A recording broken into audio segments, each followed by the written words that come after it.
The Weed of the Week is brought to you by Mandaco. For lower costs and higher production, Mandaco leads with versatility unmatched. Twister is the vertical tillage unit for no-till as well as conventional tillage. See your Mandaco dealer. Visit northcountrymarketing.biz or call 877-915-8790.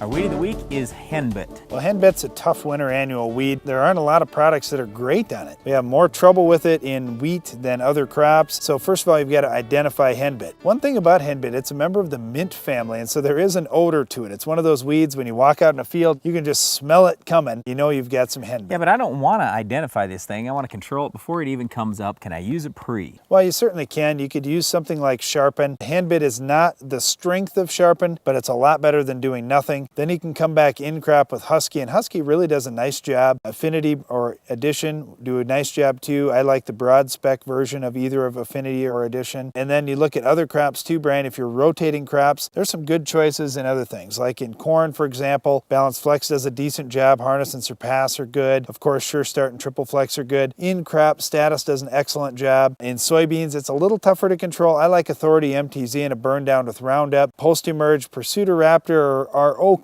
So for you guys in wheat, you say, well, what about Clearfield wheat and just spray Beyond in it? You know, it's okay, it's not great. So I really do prefer Husky in the wheat. And in soybeans, if you're going to use Pursuit-O-Raptor, you're going to have to add Flexstar or COBRA for extra kick. Yeah, the big thing with this Henbit is it does come up really early in the season. Like Darren said, it can be a winter annual. And so that's where you've got to stop it right away. By the time it gets some size to it, it's a little more difficult to control, especially with some of these products that are a little bit questionable to begin with. Well, Henbit is certainly a difficult to control weed, so get after it with a good pre-emerge herbicide and follow with an effective post-treatment to wipe out any escapes. That's all the time we have for this week's Weed, but Iron Talk is coming up next.